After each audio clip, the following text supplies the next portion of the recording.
আর আমরা দেখলাম পিয়নের অ্যাকাউন্টে 100 কোটি, কত 400 কোটি, 400 কোটি টাকা। এরপরেও বলছে যে জুলুম কাকে বলে খুঁজে পাচ্ছে না। এরপরেও বলছে আমি কি অপরাধ করলাম, জাতির কাছে কি অপরাধ ছিল আমার, আপনি অপরাধ খুঁজে পাবেন না। সবচাইতে জাতির কাছে বড় অপরাধ আপনি করেছেন। বিশ্বনন্দিত কোরআনের পাখি, মানুষের হৃদয়ের স্পন্দন আল্লামা দেলোয়ার হোসেন সাঈদী বিরুদ্ধে চক্রান্ত করেছেন আপনি। এটাই হচ্ছে আপনার সবচাইতে বড় অপরাধ বাংলা। দেখেছেন না আপনারা কিভাবে গোস্তগুলো, যে রান্না করা গোস্ত ছেলেরা এইভাবে ধরে ডান হাত দিয়েও খাচ্ছে না। আমার বাংলার জমিনের এই ছাত্র সমাজ ওরা ডান হাত দিয়ে না বাম হাত দিয়ে ছিঁড়ে ছিঁড়ে খাচ্ছে। তার মানে ওরা বুঝাচ্ছে যে এটা খাবার নয়, ওদের ভিতরে যে রাগ সৃষ্টি হয়েছে সেটা তারা প্রকাশ করে জাতিকে বুঝিয়ে দিচ্ছে। বলেন ঠিক এরকম। নিম গাছ লাগিয়ে যেমন নিম গাছের নিচে বসে কিয়ামত পর্যন্ত যদি বলেন আল্লাহ একটা আম দাও, আল্লাহ একটা আম দাও, নিম গাছের নিচে বসে আম পাওয়া যেমন সম্ভব নয়, আল্লাহর কোরআনের আইন ছাড়া, সৎ লোকের শাসন ছাড়া পৃথিবীতে শান্তি পাওয়া সম্ভব নয়। বিশেষ করে আজকের এই মঞ্চের সুযোগ্য সম্মানিত পরিচালক, আমার মঞ্চে বসা জাতির জাগ্রত বিবেক নায়েবে রাসূল হযরত উলামা ইকরামগণ, আমার সামনে উপস্থিত কোরআন পাগল, কোরআন দরদি মুসল্লিয়ান ইকরাম, পর্দার আড়ালের মা ও বোনেরা, আমার অন্তরের অন্তরস্থল থেকে আপনাদেরকে সালাম জানাচ্ছি। আসসালামু আলাইকুম ওয়া রাহমাতুল্লাহ। মনিব আল্লাহ সুবহানাহু ওয়া তাআলার দরবারে শুকরিয়া যে আল্লাহ তাআলা আজকে আমাদেরকে পবিত্র কোরআনুল কারীমের এই মাহফিলে আসার বসার আলোচনা শোনার এবং বলার পরিবেশ তৈরি করে দিয়েছেন। সে মনিব আল্লাহ সুবহানাহু ওয়া তাআলার দরবারে প্রাণ খুলে জবান ছেড়ে সকলে মিলে শুকরিয়া আদায় করছি, পড়ছি আলহামদুলিল্লাহ। লাখ কোটি দরুদ ও সালাম বিশ্ব নবী, বিশ্ব নেতা জনাবে মুহাম্মদুর রাসূলুল্লাহ সাল্লাল্লাহু আলাইহি ওয়াসাল্লামের প্রতি। সম্মানিত হাজিরিন, আমি গতকালকে আপনাদের সামনে কিছু আলোচনা করেছি, আল্লাহ রসুলের জীবনী নিয়ে কথা বলেছি, রসুলের মক্কার জীবনের চিত্র আপনাদের সামনে তুলে ধরার চেষ্টা করেছি আল্লাহর কোরআন দিয়ে। তো কালকে মাহফিল আমার আল্লাহ যেভাবে সিদ্ধান্ত নিয়েছিলেন ঠিক সেভাবে হয়েছে। আবার আমরা আজকে সেই মাহফিলে উপস্থিত হয়েছি। প্রিয়জনেরা, আজকে ইনশাআল্লাহ যতক্ষণ এই মাহফিল চলবে, আমি মহান মালিক আল্লাহ তাআলাকে এই মাহফিলের সম্পূর্ণ নিয়ন্ত্রণের দায়িত্ব আল্লাহ তাআলার কুদরতি হাতে উঠিয়ে দিচ্ছি। আল্লাহ রাব্বুল আলামিন যেন সুন্দরভাবে এই মাহফিলটা যতক্ষণ চলবে পরিচালনা করার, সুন্দরভাবে যেন পরিচালিত হয়, আল্লাহ যেন সেই সুযোগ করে দেন। আমরা আরো একবার জবান ছেড়ে সকলে মিলে বলি আল্লাহুম্মা আমিন। প্রিয়জনেরা আমার, আমরা আসলে এই দুনিয়ায় আমরা এসেছি, আজকে আছি, হয়তো কালকে আমরা আর থাকবো না। আমাদের জীবনের শেষ মাহফিল আমাদের আজকের এটা হয়ে যেতে পারে, কারণ আমাদের মৃত্যু নির্ধারিত রয়েছে। আল্লাহ বলছেন ওয়া ইম মিনকুম ইল্লা ওয়ারিদুহা কানা আলা রাব্বিকা হাতমান মাকদিয়া। হে নবী, এটা আপনার রবের ফয়সালা, আপনার রবের নির্ধারিত ফয়সালা। অবশ্যই অবশ্যই সকলের জন্য নির্ধারিত রয়েছে, লেখা আছে। এমন কেউ নাই ওই জায়গায় পৌঁছাবে না, প্রতিটা মানুষকে ওই জায়গায় যেতে হবে।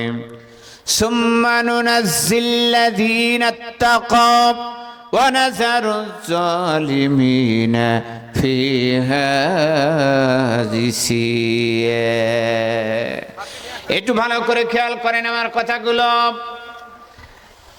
আমার প্রিয় গাংনীবাসী, আল্লাহ নির্ধারণ করে রেখে দিয়েছে প্রত্যেকটা মানুষকে এই মৃত্যুর স্বাদ গ্রহণ করা লাগবে। মৃত্যুর সম্মুখীন আমাদের অবশ্যই হতে হবে। 2 নম্বর হলো আখিরাতের ময়দানে আমাদেরকে উপস্থিত হতে হবে। 3 নম্বর আল্লাহর দরবারে আমাদের জবাবদিহি করতে হবে। এরপরে এমন কেউ নাই ওই পুলসিরাত যার নিচে থাকবে জাহান্নাম। ইন্না জাহান্নামা কানাত মিরসাদা লিত্তাগিনা মাআবা লাবিসিনা ফিহা আহকাবা। আল্লাহু আকবার। নিশ্চয় জাহান্নাম রেডি হয়ে আছে, জাহান্নাম রেডি, জাহান্নাম রেডি। এই জাহান্নাম উৎপেতে রয়েছে, রেডি হয়ে আছে তাদের জন্য যারা আল্লাহর নিয়ামত পাওয়ার পর, আল্লাহর দুনিয়ায় ঘোরাফেরা করার পরেও, সুযোগ পাওয়ার পরেও যারা আল্লাহর বিধানের সাথে লঙ্ঘন করে, আল্লাহর বিধানকে অমান্য করে, আল্লাহর নিয়ামত পাওয়ার পরও আল্লাহ রাব্বুল আলামিনের হুকুম যারা মানতে চায় না, আল্লাহ রাব্বুল আলামিন বলে তাদের জন্য জাহান্নাম রেডি হয়ে আছে।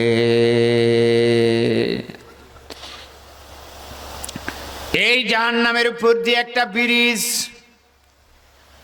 জাহান্নামের উপর দিয়ে একটা ব্রিজ, যে ব্রিজটাকে পুলসিরাত বলা হয়।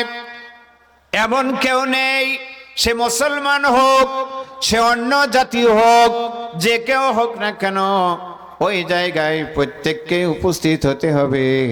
ওই ব্রিজের উপর দিয়ে সকলকে পার হতে হবে। তবে সুম্মা নুনাজ্জিল্লাযীনা ইত্তাকাও ওয়া নাযারুজ জালিমিনা ফিহা জিসিয়া। আল্লাহু আকবার। এর মধ্যে কেউ সুন্দরভাবে যারা তাকওয়ার পথ অবলম্বন করেছে, যারা আল্লাহ এবং আল্লাহর রাসূলের দেওয়া বিধান মান্য করে যারা চলেছে, তারা পার হয়ে চলে যাবে। আর যারা জুলুমের পথ অবলম্বন করেছে, যারা জালেম, তাদেরকে নত জানো অবস্থায় উপুড় করে জাহান্নামের ভিতরে ফেলে দেওয়া হবে। কথাগুলো ভালো করে শোনেন, আমি কিন্তু পরে আবার ব্যাক যাব এই কথাগুলোর। তাহলে আমরা জানলাম প্রত্যেকের জন্য মৃত্যু নির্ধারিত। তবে কেন আমরা এইভাবে ব্যস্ত হয়ে পড়েছি?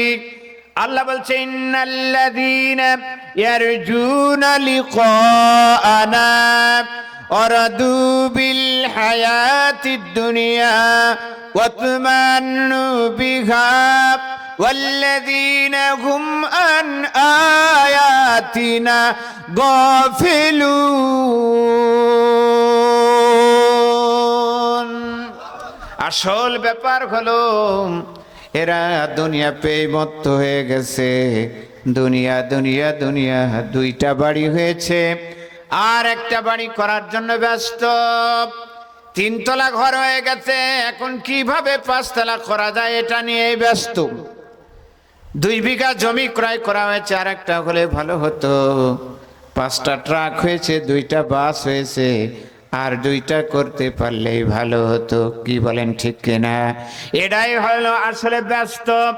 একটা ছেলে আমেরিকায়, আর একটা পাঠাতে পারলে ভালো হতো। এইভাবে মানুষগুলো আসলে দুনিয়ার পিছনে তারা দৌড়িয়ে চলে যাচ্ছে। দুনিয়া দুনিয়া দুনিয়া। আমার আল্লাহ বলে আসল ব্যাপার হলো ওরা আমার কোরআনের বিধানগুলো তারা ভুলে গেছে। আখিরাতের চিন্তা তাদের ভিতরে একেবারেই নাই। আমাকে যে জবাবদিহি করতে হবে, আল্লাহর কাছে আমাকে যেতে হবে, এই চিন্তা তাদের নাই। মরণের কথা তারা একবার স্মরণ করে না। ওয়ামা কানা লিনাফসিন আন তামুতা ইল্লা বিইজনিল্লাহি কিতাবাম মুআজ্জালা ومن يرد ثواب الدنيا نؤته منها ومن يرد ثواب الآخرة نؤته منها وسنجزي الشاكرين।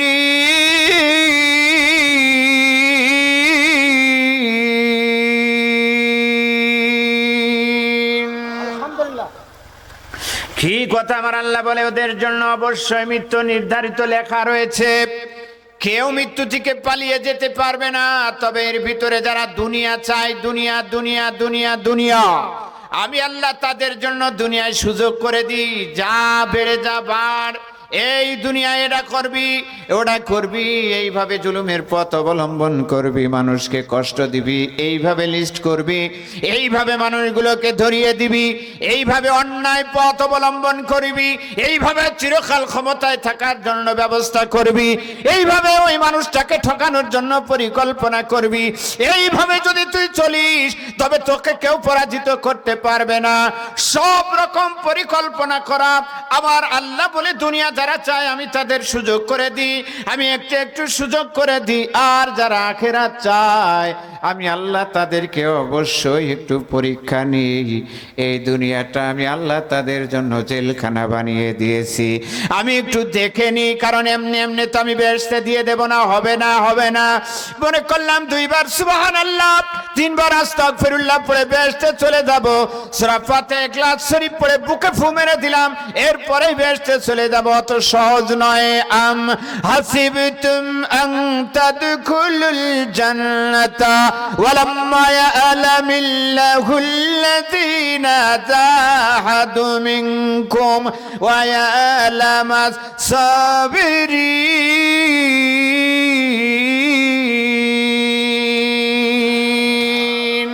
এমনি এমনি বেহেশতে চলে যাবা অত সহজ নয়। আমি আল্লাহ দেখে নেব কে ধৈর্য ধারণ করেছে আর না করেছে, আমি দেখে নেব। বিপদের মুহূর্ত অবশ্যই আসবে, বিপদ আসবে, জেল আসবে, জরিমানা আসবে, ভয় দেখানো হবে, বিভিন্ন ভাবে ভয় দেখানো হবে।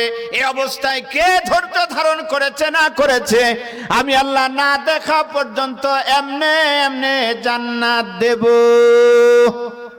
কি জোরে বলেন, আরো জোরে বলেন না। এখানে প্রশ্ন করা হচ্ছে আম হাসিবতুম আন তাদখুলুল জান্নাহ, এমনি এমনি বেহেশতে যাওয়া যাবে না। আমরা খুব সহজে বুকে ফু দিয়ে বেহেশতের স্বপ্ন দেখি। ও প্রিয়জনেরা, সূরা ইয়াসিন পড়ে বুকে ফু মেরে দিই, এরপরে বলি আল্লাহ বেহেশতে তুমি আমাদের দিয়ে দিও। নবীকে স্বপ্ন দেখার স্বপ্নে দেখার জন্য আমরা চিন্তা ভাবনা করি, সূরা ইয়াসিন পড়ি আর বুকে, অথচ সূরা ইয়াসিনে কি বলছে সেটা আমরা চিন্তা করি না। ইয়াসিন, আল্লাহ সুন্দর করে আল্লাহর নবীকে ইয়াসিন দিয়ে ডাকা হচ্ছে। তাফসীরের ভিতরে সিন শব্দের কয়েকটা অর্থ করা হয়েছে, যার 1 নম্বর হলো সাইয়্যিদুন নাস। সিন দ্বারা বলা হয়েছে আল্লাহর নবী সাইয়্যিদ মানে হলো নেতা, নেতা নেতা। আল্লাহর নবী হলো নেতা, বিশ্ব নবী বিশ্ব নেতা। আমি এই দোয়া পড়ে বুকে ফু মারলাম, অথচ নবীজিকে নেতা মানলাম না। নবীজি যেভাবে আমাদেরকে চলতে বলেছে, নবীর আদর্শ আমার ভিতরে থাকলো না, অথচ ইয়াসিন পড়ে বুকে ফু দিয়ে আমি বেহেশতে যেতে চাই। অত সহজে আল্লাহর জান্নাতের আনারস খাওয়া যায় না। কি কথা বলেন, ঠিক কিনা? আল্লাহ নিজেই বলছে আম হাসিবতুম আন তাদখুলুল জান্নাতা, অতি সহজে বেহেশতে যেতে চাও নবী, আমি দেখে নেব কয়দিন তোমাকে মাঠের ভিতরে ঘুমাতে হয়েছে, কয়দিন বাড়ি ছাড়া হতে হয়েছে, আমি আল্লাহ দেখে নেব। দিনের জন্য, ইসলামের জন্য তুমি কয়দিন বদরের ময়দানে গেছো, উহুদের ময়দানে গেছো, কে যুদ্ধের ময়দান থেকে এমনি আব্দুল্লাহ ইবনে উবাই হয়ে বাড়ি ফিরে এসেছো, কে বিভিন্ন রকমের এইভাবে অজুহাত পেশ করেছো আমার মেয়ের বিয়ে, কে বলেছো আমার গম পেকেছে, আমার খেজুর পেকেছে। এইগুলো না দেখা পর্যন্ত আমি এমনি এমনি জান্নাত দেব না। কিয়ামত পর্যন্ত যারা এই পথে থাকবে, দিনের পথে, আমি আল্লাহ তাদেরকে পরীক্ষা না নিয়ে ছাড়ব না। ওয়ালা নাবলুওয়ান্নাকুম বিশাইইম মিনাল খাউফি ওয়াল জুই ওয়া নাকসিম মিনাল আমওয়ালি ওয়াল আনফুসি ওয়াস সামারাত ওয়া বাশশিরিস সাবিরিন।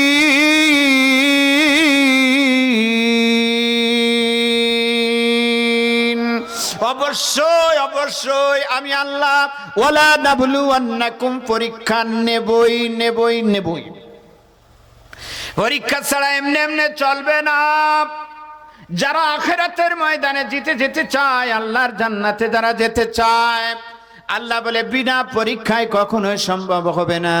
আমি দেখে নেব কে ধৈর্য ধারণ করেছে, এই ধৈর্যের পথ অবলম্বন কে করেছে। এইগুলো না দেখা পর্যন্ত আমি আল্লাহ কাউকে জান্নাত দেব না। অপ্রিয়জনের আপনজনের আমার গাংনীবাসী, একটু কান খাড়া করে কথাগুলো শোনেন। আল্লাহর কোরআন শোনাচ্ছি আমি আপনাদেরকে। আমরা যারা এমনি এমনি মনে করেছি আমরা আল্লাহর জান্নাতের ভিতরে চলে যাব, এটা কখনোই সম্ভব নয়, সম্ভব নয়। যদি তাই হতো তাহলে বিশ্ব নবী আমার কিসের কারণে 27টি যুদ্ধের নেতৃত্ব দিতে গেল? যদি তাই হতো, ইবনে কিমিয়া পাথর ছুঁড়ে মেরে দিল, আল্লাহর রাসূলের লোহার হেলমেট ভেঙে মাথার ভিতরে 1.5 ইঞ্চি পরিমাণ চলে গেল।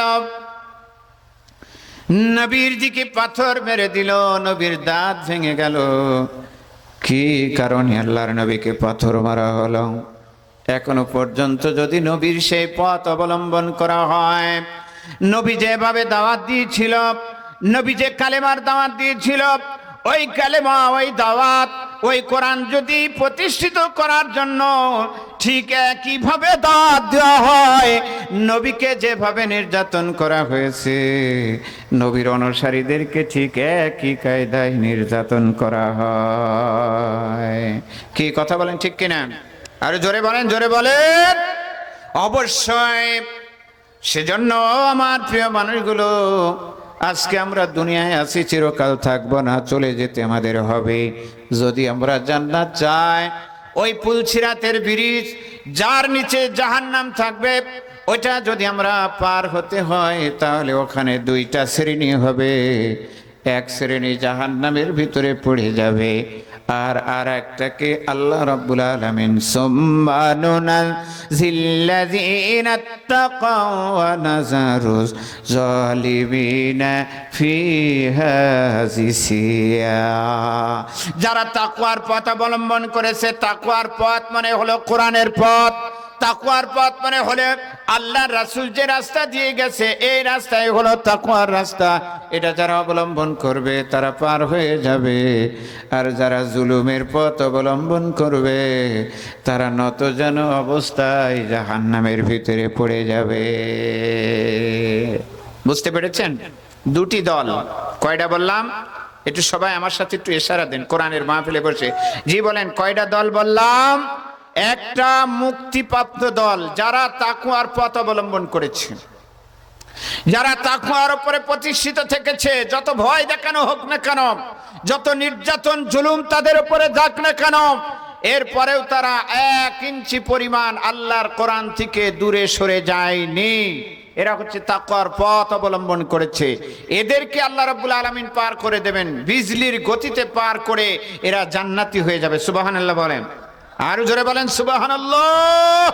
তবে তাকওয়ার পথটা অতি সহজ নয়, তাকওয়ার পথ অত সহজ পথ নয়। এমনি আপনি খুব সহজে চলে যাবেন, এটা আমি বোঝানোর চেষ্টা করেছি যে খুব সহজে আপনি চলে যাবেন, ওরা নয়। এই পথে থাকতে হলে আপনাকে কষ্ট সহ্য করতে হবে। এই পথে থাকতে হলে অবশ্যই অবশ্যই আপনাকে পরীক্ষা দিতে হবে। পরীক্ষা না দিয়ে ইব্রাহিম আলাইহিস সালাম জাতির পিতা হয়নি। প্রত্যেকটা নবীকে পরীক্ষা দিতে হয়েছে। এখনো যদি আপনি আমি যদি সেই পথে, নবীদের পথে যদি থাকি, এখনো পরীক্ষা দিতে হবে। যার চাক্ষুষ প্রমাণ তো আমরা দেখেই নিলাম। কি কথা বলেন, ঠিক না? সেজন্যই তো তাদেরকে গতকালকে আমি সেই কথাই বলেছিলাম, 13 বছরের জিন্দেগি ছিল বিশ্ব নবী। এই 13 বছরের নবীকে অনেক কষ্ট সহ্য করতে হয়েছে। এরপরে মক্কা থেকে মদিনায় এসে বিশ্ব নবী একটা ইসলামী স্টেট তৈরি করেছিলেন। আল্লাহ রসুল রাষ্ট্র চালিয়েছে, আল্লাহর কোরআন ছিল সংবিধান, আর মসজিদে নববী ছিল সংসদ ভবন। আল্লাহর নবী ছিলেন প্রেসিডেন্ট।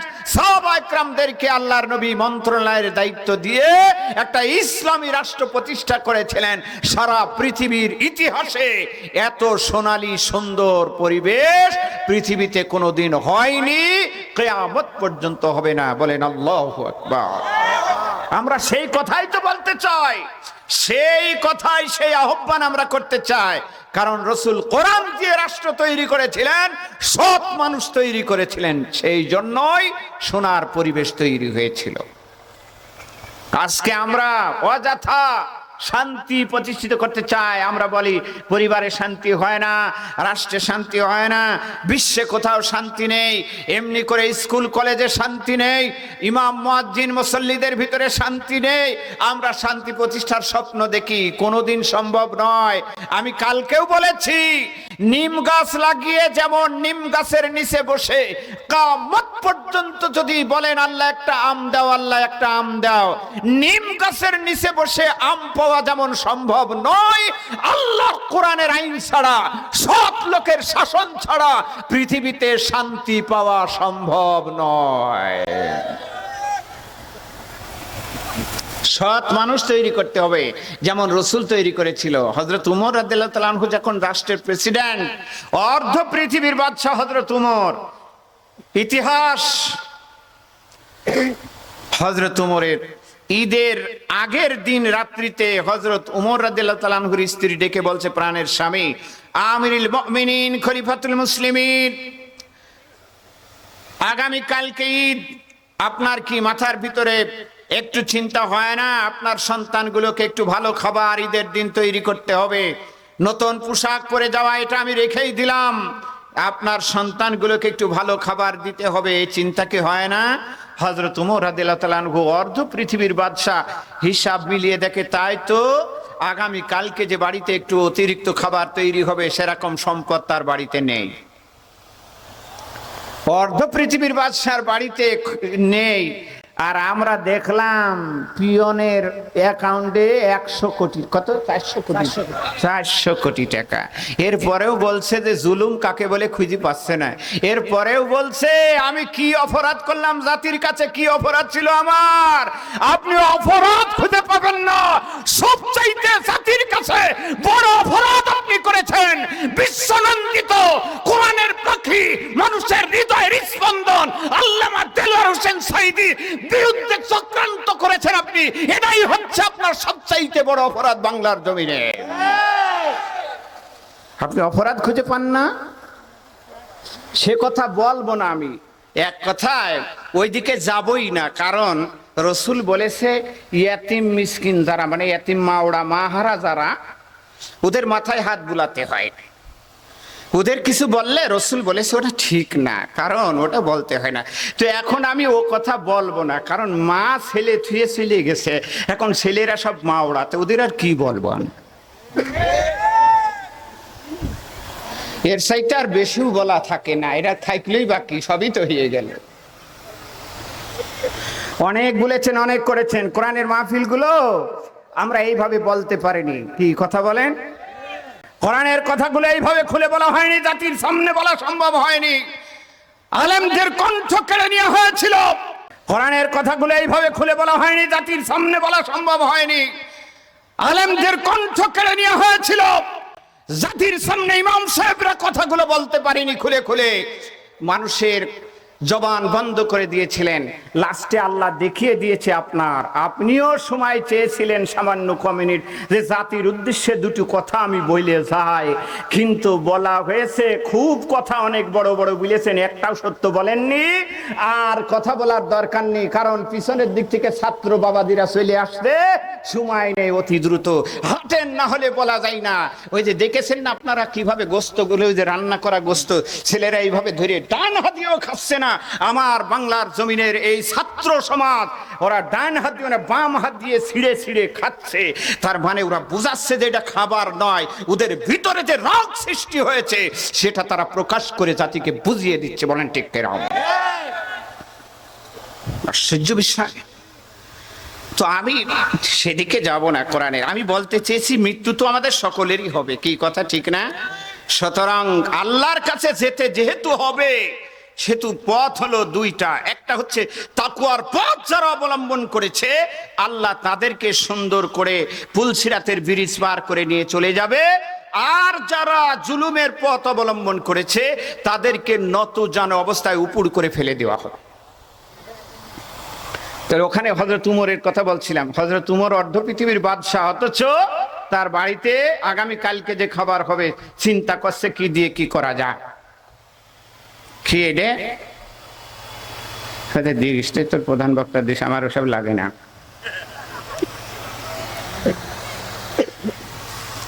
জি, তো যে কথা বলছিলাম, হযরত উমর চিন্তা করছে তাহলে কি করি। হযরত উমর একটা চিঠি লিখলেন। চিঠির ভাষা হলো, আমার অর্থমন্ত্রী আমর ইবনে আস, আগামী কালকে ঈদের দিন আবার বাড়িতে নতুন খাবার তৈরি করার মতন তেমন কোনো অর্থ নেই, সম্পদ নেই। আমি তোমার কাছে অগ্রিম 1 মাসের বেতন চাই। আমাকে তুমি 1 মাসের অগ্রিম বেতন ভাতা পরিশোধ করে দাও, যেটা দিয়ে আগামী কালকে আমি ঈদ করব। জাতির লোকেরা কি সৎ মানুষ নবী তৈরি করেছিলেন একটু খেয়াল করেন। যদি এরকম নেতাগুলো সব যদি হযরত উমরের মতন এরকম সৎ হয়ে যায়, তবে কখনোই দেশের সম্পদ বাইরে যাবে না, কখনো অন্যায় হবে না, গরিবের সম্পদগুলো মেরে কেটে কেউ খাবে না, অন্যায় ভাবে কোনো মানুষ জুলুমের শিকার হবে না। পৃথিবীর বাংলার জমিনের সব জায়গায় বাড়িতে বাড়িতে আল্লাহর রহমত পৌঁছিয়ে যাবে, বলেন ঠিক কিনা। হযরত উমর রাদিয়াল্লাহু তাআলা আনহু চিঠি লিখে অর্থমন্ত্রীকে বলে দিল 1 মাসের অগ্রিম বেতন আমাকে দিয়ে দাও। অর্থমন্ত্রী ঠিক এইভাবে উত্তর দিচ্ছে, আমিরুল মুমিনিন খলিফাতুল মুসলিমিন উমর, আমি আপনাকে 1 মাসের অগ্রিম বেতন দিতে পারবো না। আমি 1 মাসের অগ্রিম বেতন আপনাকে দিতে পারবো না। তবে দুইটা প্রশ্ন আমি আপনাকে করতে চাই। এই দুইটা প্রশ্নের উত্তর যদি আপনি দিতে পারেন, তবে আমি আপনাকে 1 মাসের অগ্রিম বেতন দেব। 1 নম্বর প্রশ্ন হলো, 1 মাসের অগ্রিম বেতন আমি আপনাকে দেব, তবে নিশ্চিত আপনাকে বলতে হবে এই 1 মাসের ভিতরে আপনি মরবেন না, 1 মাস আপনি জীবিত থাকবেন। এই গ্যারান্টি যদি আপনি আমাকে দিতে পারেন, তবে আমি আপনাকে 1 মাসের অগ্রিম বেতন দেব, নতুবা আমি বেতন দিতে পারবো। আল্লাহু আকবার বলেন, আরো জোরে বলেন। ভাইরা আপনারা যারা এখানে বসে আছেন, বলুন দেখি কেউ কি বলতে পারবে যে আমি আগামী কালকে পর্যন্ত বেঁচে থাকব? এখানে আমরা যারা আছি কেউ কি বলতে পারবেন আমি আজকের এই মাহফিল আমার জীবনের শেষ মাহফিল হবে না? কেউ কি বলতে পারবেন গাংনীর বাজারে কাফনের কাপড় এসে গেছে, কার আমাদের আগামী কালকে কাটা হবে? আমাদের ভিতরে থেকেও হয়ে যেতে পারে, বলা যায় না। আমি মরব না এই কথা বলার মতন তো কারোর ক্ষমতা নেই। এই প্রিয়জনেরা, বাজারে সাবান এসে গেছে, ওই সাবানটা দিয়ে যে আমার আপনার গোসল দেওয়া হবে না, এটাও তো বলা যায় না। সেজন্য হযরত উমর রাদিয়াল্লাহু তাআলা আনহু ওই যে অর্থমন্ত্রীর দেওয়া প্রশ্ন পড়ে আর চোখের পানি ছেড়ে দিয়ে কান্দে হারে। 2 নম্বর প্রশ্ন হলো আমিরুল মুমিনিন খলিফাতুল মুসলিমিন, আর একটা প্রশ্ন হলো আপনাকে গ্যারান্টি দিতে হবে আগামী 1 মাসের ভিতরে যে আপনি ক্ষমতায় থাকতে পারবেন, মাঝখানে যে জনগণ আপনাকে ক্ষমতাচ্যুত করবে না, এই গ্যারান্টি কি আপনি আমাকে দিতে পারেন? বলেন, ক্ষমতা কি চিরস্থায়ী? বলেন আর একটু জোরে বলেন। এই চেয়ার ক্ষমতা মানে ঝামেলা তো চেয়ার নিয়ে, কি কথা বলেন ঠিক না?